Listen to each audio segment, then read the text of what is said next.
Bien amigos, continuando con nuestras catequesis dentro del marco espiritual de esta semana de oración por las vocaciones, porque recuerden ustedes que en la iglesia el domingo, como es el primer día de la semana, nos da la espiritualidad a vivir de toda la semana. Entonces toda esta semana para nosotros es la semana del buen pastor, Jesucristo el buen pastor. Y además es semana de oración por las vocaciones sacerdotales y religiosas, vocaciones consagradas. En este año santo de la misericordia tomamos ahora el número 16 de la bula que el sumo pontífice redacta de indicción del año santo de la misericordia, donde se nos presenta las orientaciones pastorales y la espiritualidad a vivir de este año santo de la misericordia. Nos dice el número 16, que quisiera que ustedes lean conmigo en pantalla. Nos dice el Papa Francisco: en el Evangelio de Lucas encontramos otro aspecto importante para vivir con fe el jubileo. El evangelista narra que Jesús un sábado volvió a Nazaret. Y como era costumbre, entró en la sinagoga. Lo llamaron para que leyera la escritura y la comentara, como hacía todo varón adulto. Podía comentar la escritura, hacer eco de la escritura. El paso era el del profeta Isaías, donde está escrito. Ahora se lee el versículo 1 y 2 del capítulo 61 del trito Isaías. El Espíritu del Señor está sobre mí, porque me ha ungido para anunciar a los pobres la buena nueva. Me ha enviado a proclamar la liberación a los cautivos y la vista a los ciegos, para dar la libertad a los oprimidos y proclamar un año de gracia del Señor. Hasta allí la cita del trito Isaías. Dice el sumo pontífice: un año de gracia. 2 puntos. Es esto lo que el Señor anuncia y lo que deseamos vivir. Bueno, antes de proseguir con la lectura de la bula, quisiera destacar el Sitzenleben, es decir, el contexto vital, el contexto histórico, en donde se da este episodio. Recuerden ustedes que cuando nuestro Señor fue bautizado en el Jordán, va 40 días al desierto para orar y ayunar. O sea, Jesús necesitaba ese tiempo de soledad y de penitencia. Hizo penitencia no por sus pecados, porque Él no tenía pecado, pero hizo penitencia por nuestros pecados. Entonces Jesús va al desierto a hacer penitencia, va a orar y va a ayunar 40 días. Cuando termina su retiro espiritual y es tentado por el maligno, Jesús, en lugar de regresar a Nazaret, donde Él se había criado, va a Cafarnaúm. Cafarnaúm era un pequeño pueblo de pesqueros, o pescadores, mejor dicho, y en ese pueblo Jesús va a residir y de allí se mueve a todas las otras aldeas, ya sea en barca, caminando, y de ahí mismo va eligiendo también a sus apóstoles. ¿Por qué Cafarnaúm? Porque Cafarnaúm era un pueblito, ¿verdad?, que era donde convergían los demás pueblos y era prácticamente puerto. Entonces, para la actividad misionera de Jesús, este lugar era clave, era el más significativo. Va precisamente al medio de la actividad comercial de Galilea, sale de Nazaret y va a residir a Cafarnaúm. Y allí tiene su casa. Dice el Evangelio de Marcos que Jesús tenía allí su casa, una casa pequeña, una casa pobre. Y después de estar allí varios meses, y que ya ha elegido a algunos apóstoles que lo acompañen, Entonces un día el Señor piensa en regresar a Nazaret, donde se había criado, a visitar a sus parientes, a visitar a su Madre Santísima.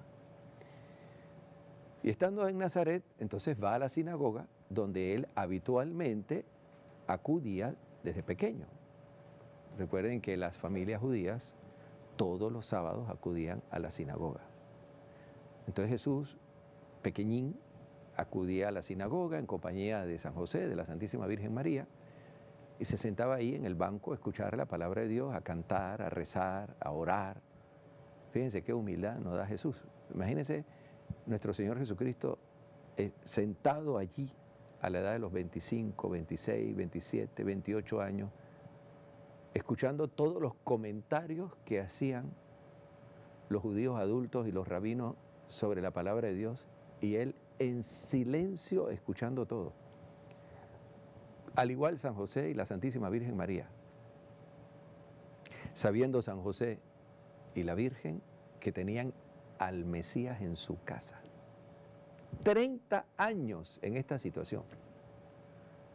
Qué humildad, queridos amigos, qué humildad. Realmente la virtud de la humildad es impresionante en la Virgen, en San José y nuestro Señor Jesucristo. 30 años allí sentados en un banco sin decir una palabra, escuchando los comentarios que los demás hacían sobre la palabra de Dios. Y la palabra de Dios encarnada estaba allí sentada en un banco.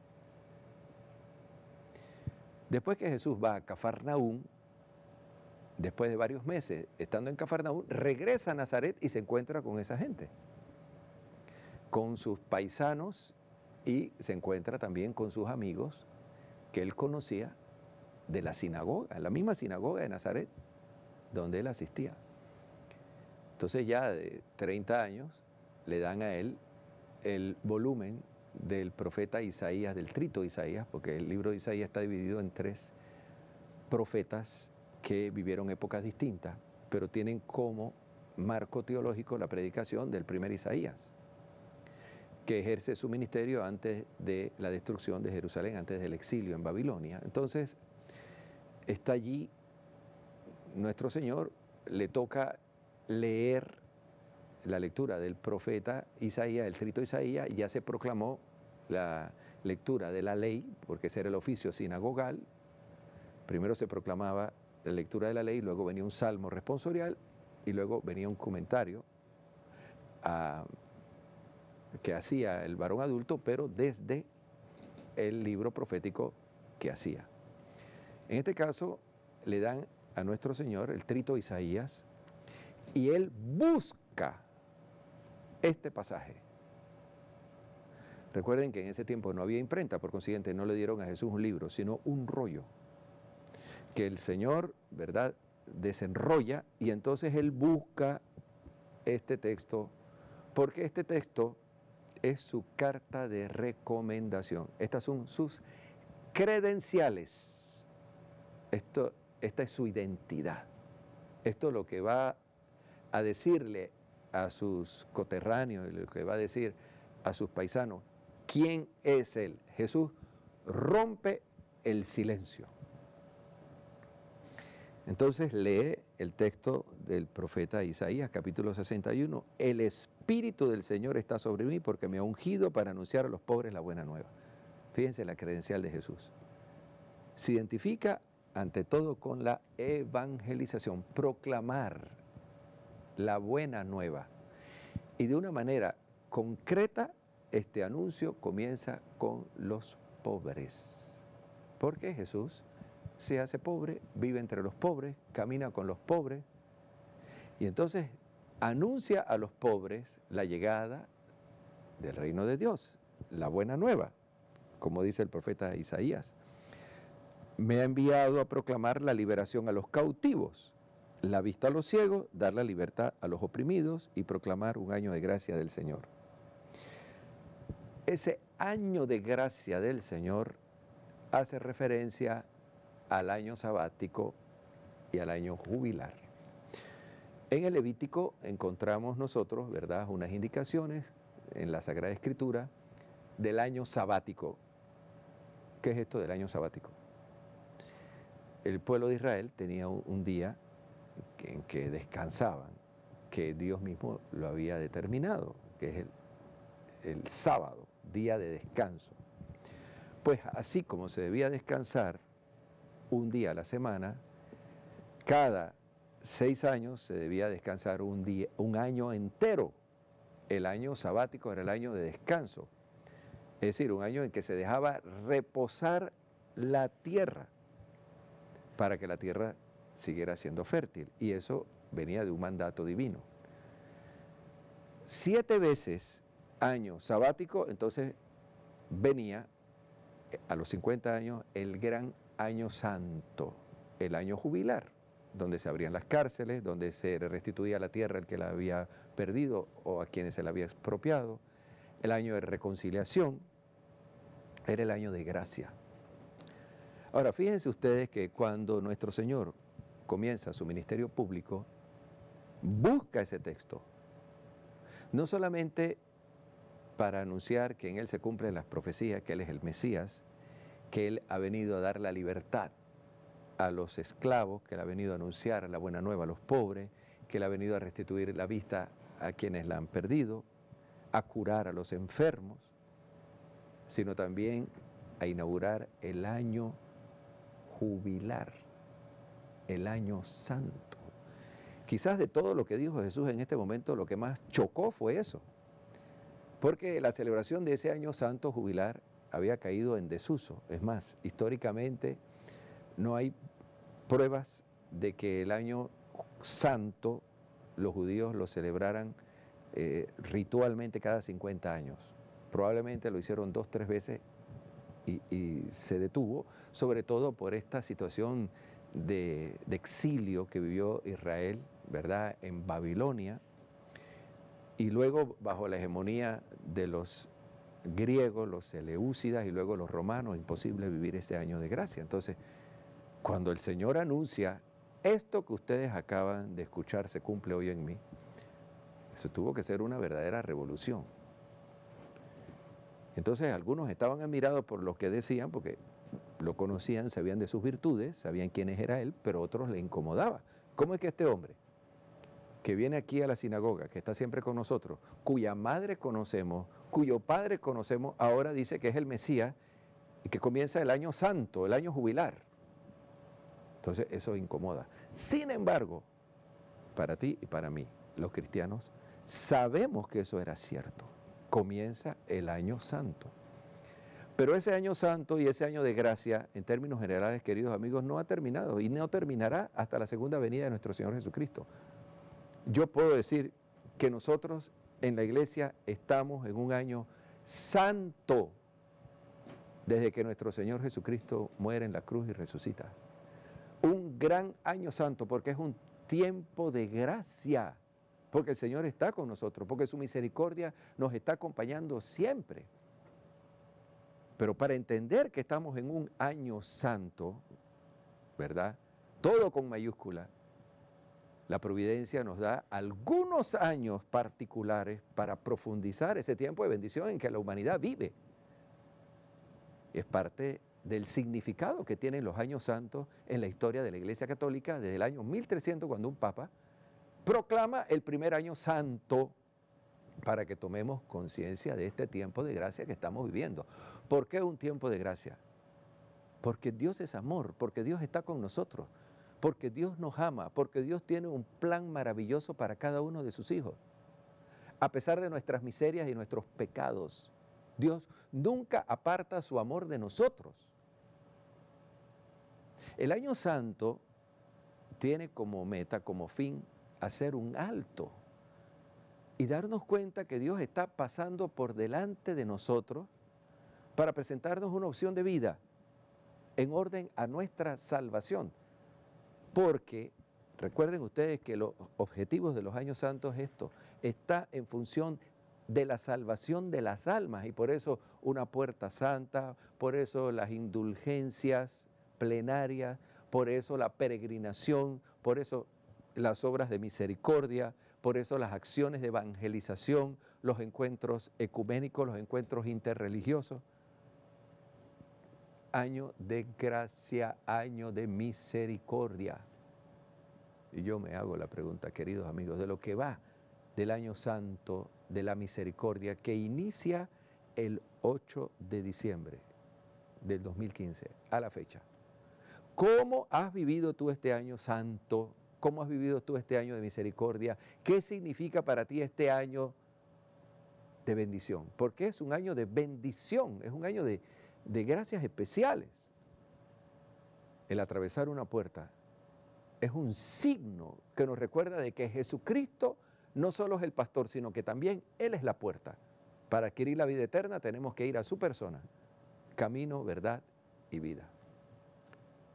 Que entramos en un tiempo de gracia, por eso atravesamos la puerta. Pero luego, queridos amigos, hay que experimentar las bondades, experimentar las gracias que el Señor tiene para nosotros. ¿Y cuál es ese lugar donde nosotros experimentamos esas gracias y esas bendiciones? En el sacramento de la reconciliación, en primer lugar. En esta bula de indicción del Año Santo de la Misericordia llama la atención todos los párrafos que el Papa Francisco dedica al sacramento de la reconciliación. Pero queridos amigos, ¿qué necesitamos nosotros para el sacramento de la reconciliación? Sacerdotes. Sin sacerdotes no puede haber sacramento de la reconciliación. Tú no te puedes confesar con un laico y si lo haces, esa confesión es inválida. Tampoco te puedes confesar con una religiosa. No te puedes confesar siquiera con un diácono. El único que te puede absolver a ti de tus pecados y puede tener la certeza 100% de que han sido perdonados es el sacerdote. Sea presbítero, sea obispo, porque tanto el presbítero como el obispo, ambos somos sacerdotes. Ahora, este año santo de la misericordia tiene como fin experimentar la gracia de Dios, que has cometido pecados muy graves. La misericordia de Dios es mayor que tus pecados. El problema es que cuando la gente se enfoca demasiado en sus pecados, pasa por alto la misericordia. Pero también puede haber un error, porque podemos encontrar personas que se enfocan tanto en la misericordia de Dios que pasan por alto sus pecados. ¿Está bien eso? Puede ser un engaño del maligno. Porque como Dios es tan misericordioso y me ama tal como soy, no importa lo que yo haga. Ya la salvación la tengo de mi lado. Pues no es así. ¿Tenemos que meditar y profundizar en la misericordia de Dios? Sí, pero también debemos tener conciencia de nuestra miseria. ¿Por qué? Porque esa es la verdad. La verdad es que somos pecadores. Pero la otra parte de la verdad, la otra cara de la moneda, que Dios ama al pecador y libera al pecador. No es que toda la vida tenemos que seguir esclavos del pecado, no. Decía el Papa Francisco en estos días que no hay santo sin un pasado. Qué palabras tan fuertes, ¿no? Los santos tuvieron su pasado y un pasado, muchos de ellos, doloroso por la miseria en que habían caído. Pero también no hay pecador sin un futuro de esperanza. No hay por qué vivir toda la vida encadenados al pecado, a ciertos hábitos y tendencias, porque Cristo rompe las cadenas. Pero la manera en cómo Cristo rompe esas cadenas, ante todo, con el sacramento de la reconciliación. ¿Cómo tú puedes experimentar esas gracias, esas bendiciones del Señor en este año? Acudiendo con frecuencia al sacramento de la confesión. El Papa Francisco invita a las familias, invita a las parejas, a los cónyuges, en la exhortación apostólica Amoris Laetitia, a practicar el sacramento de la confesión frecuentemente. Yo digo, esa frecuencia debe ser al menos, queridos amigos televidentes, una vez al mes. Y cada vez que uno tenga conciencia de haber pecado, año de gracia. ¿Año de gracia qué significa? Que yo vivo en gracia. No podemos estar celebrando un año de gracia cuando yo estoy en pecado. O sea, estoy excluido del año de la gracia. Entonces no podemos quedar hablando mucho del año de gracia sin estar en gracia. ¿Qué nos da a nosotros la gracia? ¿Qué nos restituye la gracia santificante que el pecado nos hace perder? El sacramento de la reconciliación, como llamaron los padres de la iglesia, el segundo bautismo. El sacramento de la reconciliación quita las manchas del pecado, nos blanquea las vestiduras bautismales. Dice el libro del Apocalipsis que los que están delante del trono de Dios han blanqueado sus vestiduras con la sangre del Cordero. La sangre del Cordero la recibimos en la Eucaristía, la sangre del Cordero la recibimos cada vez que nos confesamos. Vamos a un cambio y volveremos con ustedes.